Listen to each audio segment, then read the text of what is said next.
오늘 에베소서 4장 29절에서 32절 말씀을 통해서 넉넉한 섬김이라 하는 그 말씀을 생각해 보고자 합니다. 우리가 섬기는 그런 사람이라, 크리스찬은 섬기는 사람이라고 하는 그 말씀에 대해서 우리가 부인할 수 없는 줄 압니다. 우리는 섬기는 사람으로 부르심을 받은 거지요. 그런데 섬기되 좀 넉넉하게 섬겼으면 좋겠다 하는 생각을 합니다. 사람은 누구나 홀로 이 세상에 태어나지요. 그러나 혼자서 살아가는 사람 아무도 없습니다. 늘 누군가 도움을 받으며 살지요. 누군가의 도움을 우리가 받으면서 살아갈 수밖에 없어요. 누군가가 나를 안아주었고, 나를 이끌어 주었고, 가르쳐 주었어요. 또 나를 위해 기도해 준 수많은 분들의 도움으로 오늘의 내가 존재한다. 우리 주변에 이러한 도움의 손길들이 있었기 때문에 우리가 지금 여기까지 올 수 있었다 하는 거지요. 이러한 사실을 부정하는 사람은 불행한 사람이죠. 아직도 미숙한 인생을 산다고 밖에 할 수 없습니다. 여러분, 인간이라고 하는 그 한자어는 사람인과 또 사이간으로 이루어져 있잖아요. 인간은 서로 사이에 존재하는 거지요. 이렇듯 사람들과 함께 묶여서 돕고 섬기며 사랑하고 살아가는 것이 사람이에요. 혼자서 모든 것을 감당할 수 없어요. 늘 누군가에게 도움을 받고 살고 있고 또 누군가에게 우리가 도움을 주며 살아야 합니다. 기독교 공동체도 마찬가지. 혼자만의 기독교인은 존재할 수도 없고 그런 기독교인은 역사상에 존재하지도 않았습니다. 그래서 서로 사랑하라 하는 말씀을 우리에게 주시고 있고 서로 섬기라 하는 말씀을 우리가 실천해야 하는 것이지요. 그런데 오늘 본문의 말씀을 보면 서로 간의 관계에 있어서 넉넉한 마음으로 섬겨야 함을 말씀하고 있는 것을 알 수 있어요. 이 말씀은 우리의 의지적인 노력을 당부하는 말씀입니다. 예수 믿고 나면 그 즉시로 인격이 달라지고 성품이 달라진다 하는 그런 말씀이 아닙니다.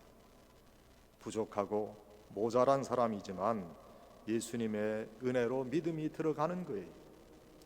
아직 거룩한 무리의 한 사람으로 불리울 수 없는 사람이에요.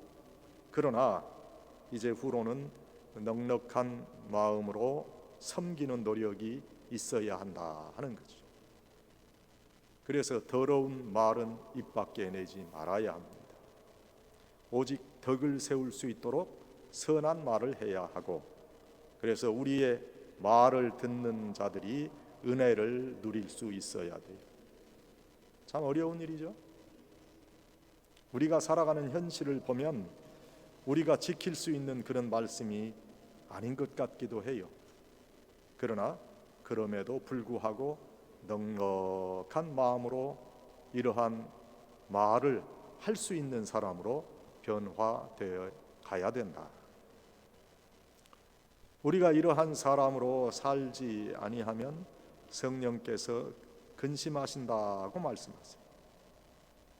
우리를 하나님의 자녀다운 삶을 살아가는 그런 하나님의 자녀로 기대하시는데 그래서 우리에게 그러한 모습이 나타나야 되는데 하나님 자녀의 거룩하고 성결한 모습이 나타나지 않으면 주의 성령께서 근심하신다.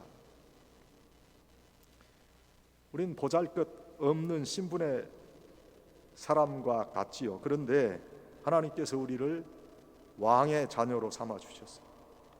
왕의 자녀로서의 모습이 나타나야 함에도 불구하고 왕의 자녀가 되기 전에 옛 신분의 모습이 나타난다고 하면 그 왕을 근심하게 하는 거예요.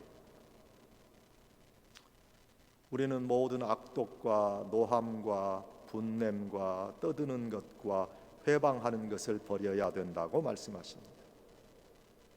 서로 인자하게 여기며 불쌍히 여기며 서로 용서하기를 예수님께서 용서하시는 것과 같이 용서하라고 하십니다. 이러한 점에서 우리에게 본문의 말씀은 넉넉하게 섬기라는 말씀을 주시고 있는 거지요. 사실 우리가 남에게 사랑의 빚을 지고 살기 때문에 넉넉하게 섬겨야 되지만, 그보다 우리가 넉넉하게 섬기는 것이 하나님의 우리를 향한 뜻이기 때문에 넉넉하게 섬겨야 된다. 누군가가 우리에게 따뜻한 미소를 보내주거나 격려의 말을 하게 되면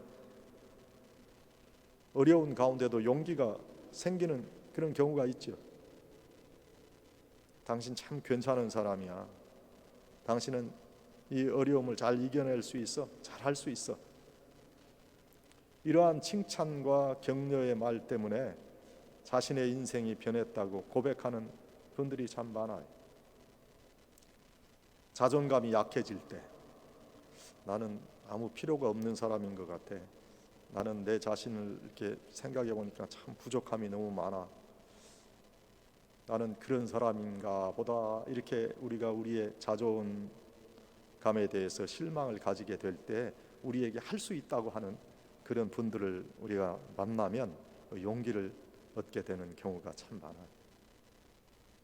제가 중학교 다닐 때 그 주위에 대전대학이 있었거든요. 그 대전의 오정동에. 그래서 거기 있는 이 대학생 형들을 이제 잘 만나고 이렇게 교분이 많았어요. 거기 있는 어느 대학생 형이, 지금 제가 이름도 잊어버렸는데 저를 참 그 좋아하고 저하고 이렇게 친근히 지냈던 그런 형이 있어요. 근데 그 형이 저한테 저는 내가 기타를 치고 싶은데 기타를 잘 못 친다고 그러니까, 너 할 수 있어. 넌 잘 할 수 있을 거야. 너 노래도 잘하고 너 보니까 는 충분히 잘할 수 있어. 내가 조금만 알려주면 너는 잘할 수 있어. 난 음계도 잘 모르고요, 음악도 잘 몰라요. 아니야, 잘할 수 있어. 내가 가르쳐 줄게. 그래가지고 제가 기타를 배웠어요. 기타 치는 거. 그 형을 지금도 생각하면 나에게 그렇게 잘할 수 있다고, 정말 잘할 수 있어서 그랬을까? 그런데 그 용기를 주는 말이 얼마나 저에게 정말 용기가 됐는지. 그 맨 처음에 우리가 두발 자전거를 배울 때도 그렇잖아요. 두발 자전거를 타면 꼭 넘어질 것 같고, 어떻게 두발 자전거가 갈 수 있을까? 휠이 두 개인데 쓸 수 있을까? 넘어지지 않을까? 그런 생각을 하는데, 아니야, 잘할 수 있어.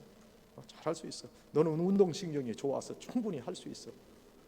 그래가지고 제가 그 오정동에 보면 삼광중학교라는 그 삼광중학교의 그 운동장에서 그 형이 이 뒤에서 잡아주고, 그래서 한 10분 만에 그 두발 자전거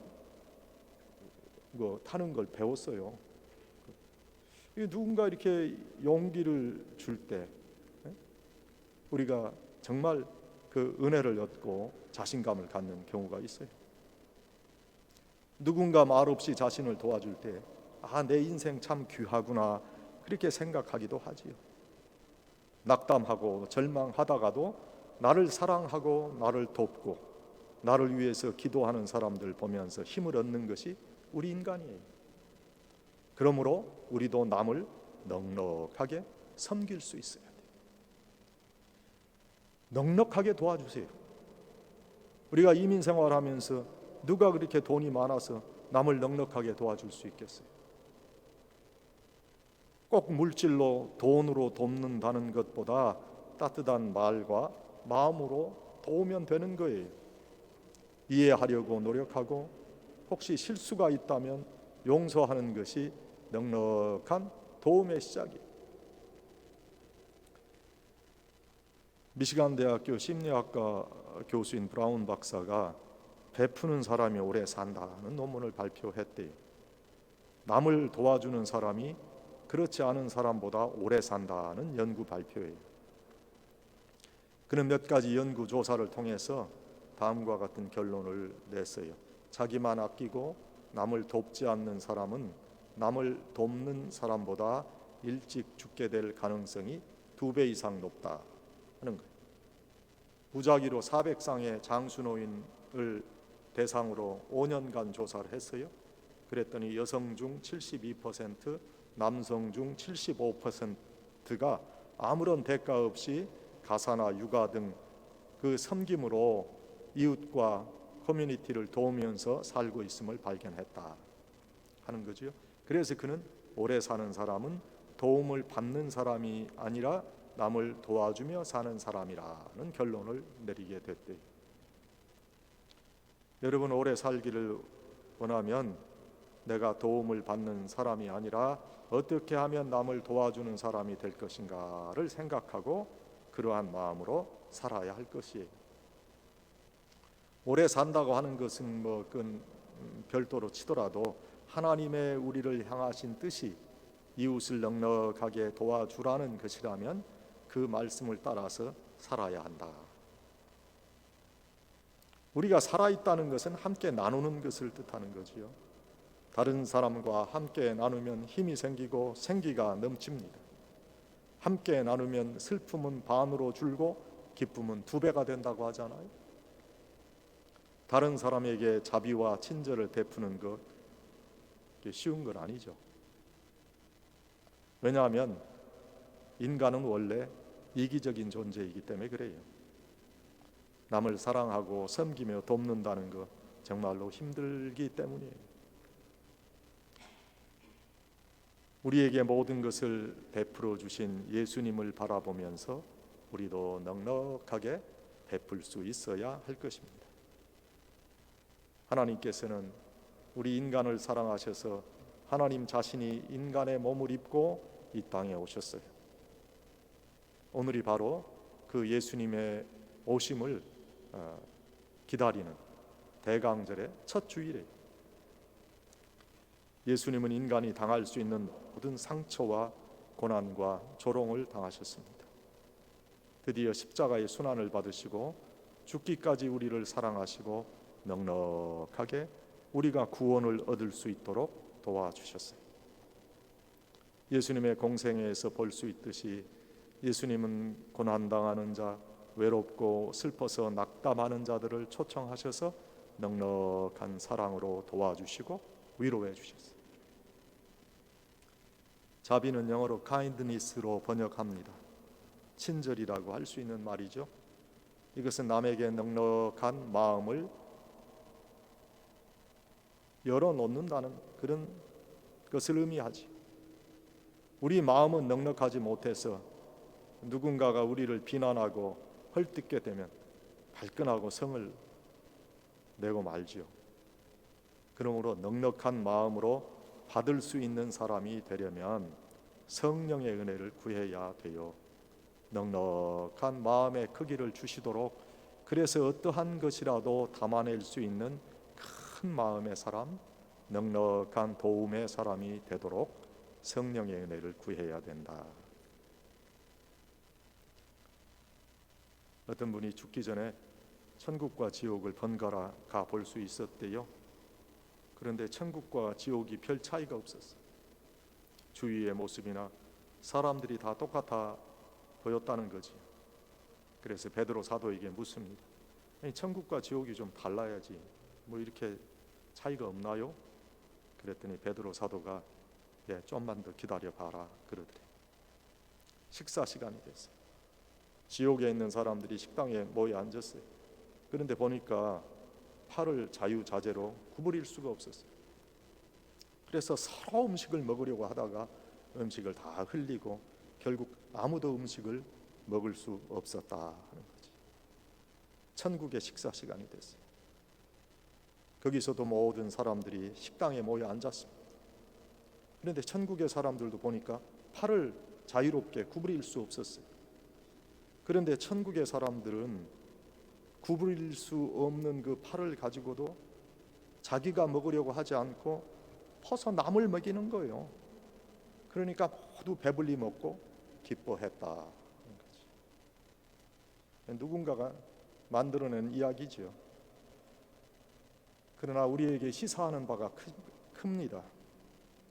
넉넉하게 베푸는 자, 남에게 도움을 주는 그런 사람은 자신도 넉넉한 삶을 살게 된다는 거예요. 그래서 섬길 때 넉넉하게 섬기세요. 같은 말을 하더라도 남에게 기쁨을 주고 남을 칭찬하는 그런 말을 해야 크리스찬의 삶의 모습에 정말 하나님께서 함께 하시는 그런 모습이 나타난다 하는 거예요. 두 번째, 불쌍히 여기며 용서하세요. 인간은 사랑스러운 존재지만 한편으로는 연약하여 깨지기 쉬운 존재. 예수님은 우리 인간을 사랑하셨지만 우리가 완전히 모든 일을 잘 행하는 그런 사람이라 우리를 사랑하신 것이 아니에요. 오히려 우리가 불완전하고 깨지기 쉬운 존재였기에 우리를 더 많이 이해하시고 더 사랑해 주시길 원하신 거지. 인간은 단단한 금이나 은이나 새로 만들어진 그릇이 아니라 던지면 그저 부서지고 마는 흙으로 만든 그런 그릇과 같은 존재, 질그릇과 같은 존재. 예수님은 우리 인간이 실수도 많고 부족함도 많은 그런 한계가 있는 존재인 것을 아시고 우리를 용서하시는데 넉넉한 용서를 베풀어 주셨어요. 여러분, 죽음과 생명의 차이가 무엇이지요? 죽으면 딱딱해지고 차가워져요.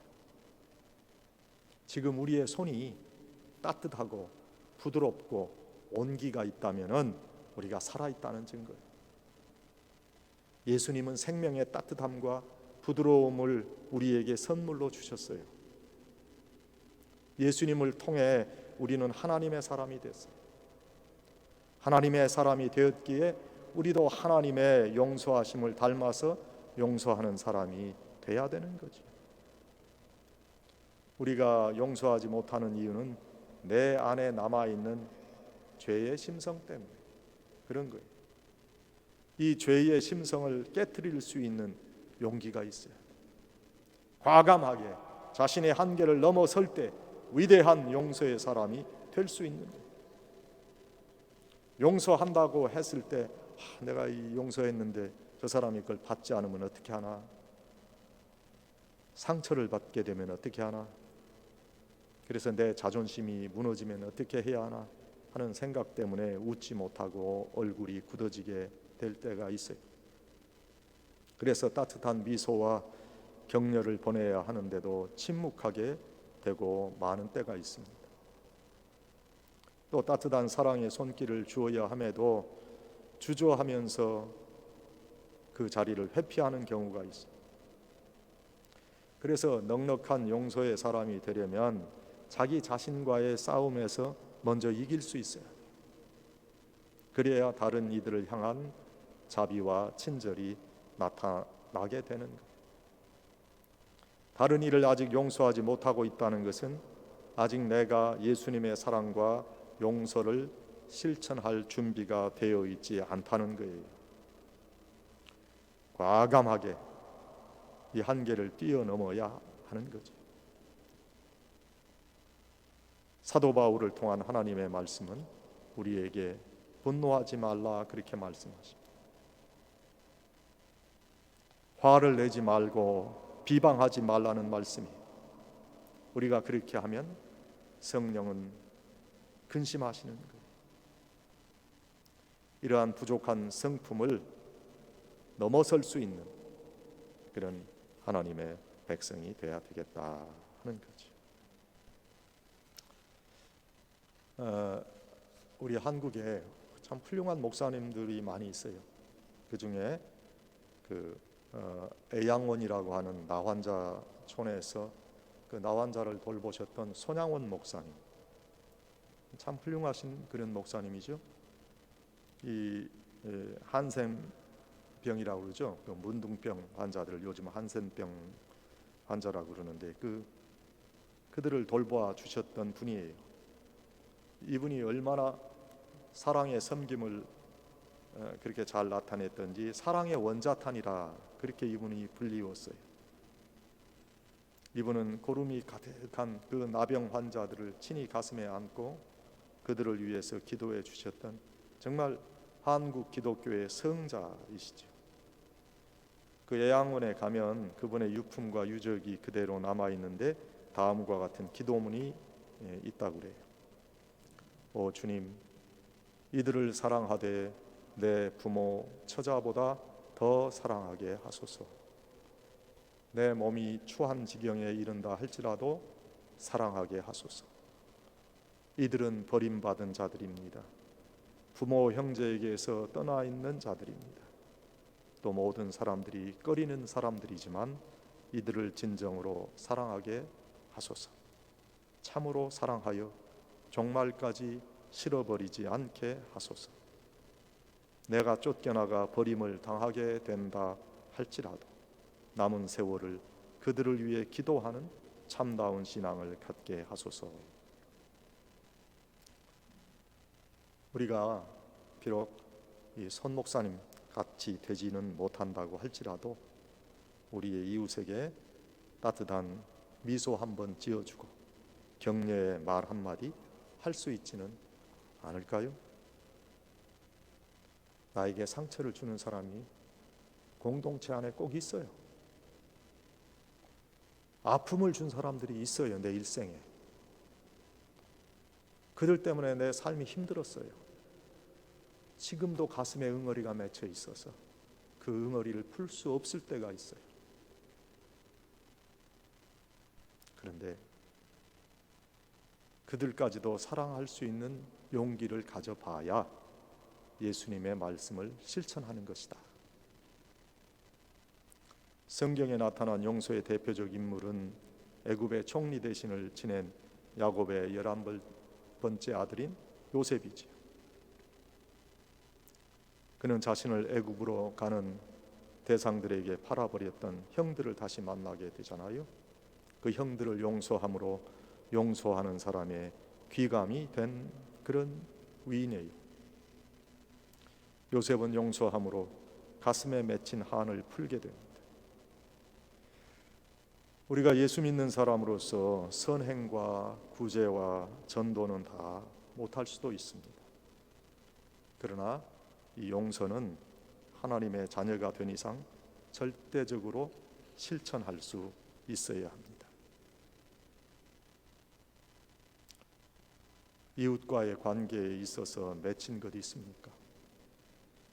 우리가 숨이 넘어가기 직전이라도 모두 용서해야 돼요. 그렇지 않고는 하나님의 얼굴을 감히 대할 수 없을 것입니다. 사랑하는 여러분, 용서하는 데 과감하시기를 바랍니다. 우리의 한계를 넘어서서 위대한 용서의 사람이 되어서 넉넉한 용서를 베푸시는 여러분이 되시기를 축원합니다. 다음에 섬김의 통로가 되자. 넉넉하게 섬길 수 있는 사람이 된다는 것은 섬김의 통로가 되어서 사람들을 온전한 그리스도의 사람으로 인도하는 자가 된다는 뜻입니다. 아무리 복음의 능력을 외쳐도 우리가 복음에 합당한 삶의 모습을 보이지 않으면 복음은 전해지지 않습니다. 우리는 우리만이 가장 큰 고통을 가지고 있다고 생각합니다. 왜 나는 이런 고통의 삶을 사는가? 다른 사람들 보니까 그런 고통이 없는 것 같은데, 나보다 더 큰 고통과 슬픔을 가진 자는 없다고 생각합니다. 그러나 나보다 더 크고 가슴 아픈 사연을 안고 통곡하는 사람들이 우리 주위에 많이 있습니다. 그들을 섬길 수 있어요. 우리는 우리가 줄 수 있는 것이 없다는 변명을 합니다. 그러나 남에게 줄 것이 아무것도 없는 사람은 없어요. 내가 살아있다는 사실 자체가 남에게 아직 줄 것이 있다는 이유와 근거가 될 수 있어요. 내가 호흡할 수 있고, 내가 아직 볼 수 있고, 내가 아직 들을 수 있고, 내가 깨달을 수 있고, 그리고 아직 손과 발을 움직일 수 있다는 것은 아직도 내가 베풀 수 있는 사람이라는 증거입니다. 마가복음 9장 41절에서 예수님 우리에게 이렇게 말씀하시죠. 누구든지 너희가 그리스도에게 속한 자라 하여 물 한 그릇이라도 주면 내가 진실로 너희에게 이르노니 그가 결코 상을 잃지 않으리라. 우리 모두가 냉수 한 그릇을 건네주며 다정한 말 한마디 정도는 할 수 있지 아니합니까? 이러한 삶으로 우리가 섬김의 통로가 될 수 있는 거예요.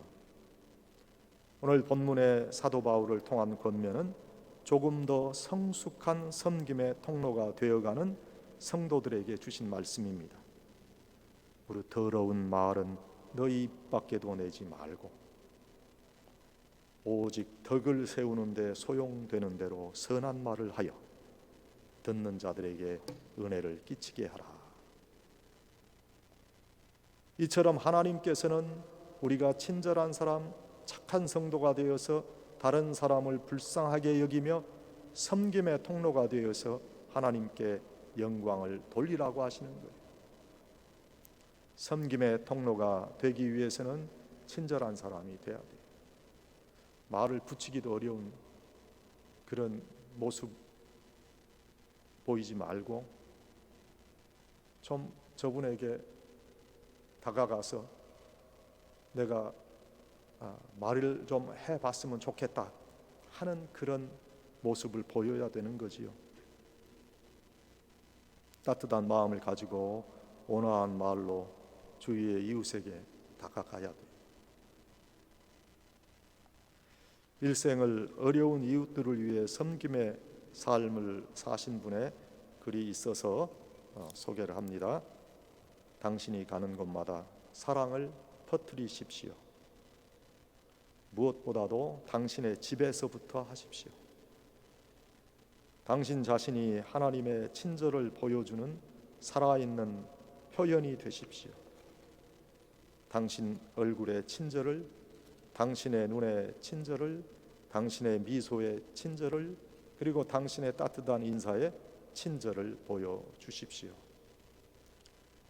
우리는 하나님의 인간을 향한 친절하신 마음을 전달하는 친절의 표현을 잘 나타낼 수 있어야 합니다. 그래야 섬김의 통로가 되는 거지요. 하나님의 축복을 받고 누리는 것도 중요합니다마는 그것보다 더 의미 있는 크리스찬의 삶은 내가 하나님의 복의 통로, 섬김의 통로가 되어서 다른 사람들을 하나님의 은혜로 인도하는 거예요. 주위에 고통받는 분들을 찾아가서 함께 기도해 주세요.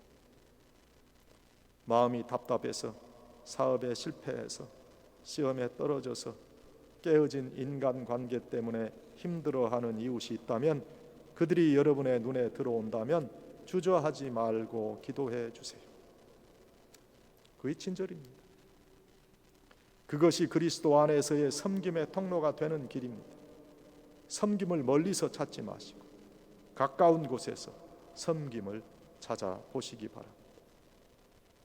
내 아들과 내 딸과 내 아버지와 내 어머니, 그리고 교회 집사님과 권사님들의 삶 속에 우리가 알지 못했던 아픔과 고통과 슬픔을 함께 나누며 기도하며 손을 붙드는 것이 바로 섬김의 통로가 되는 거예요.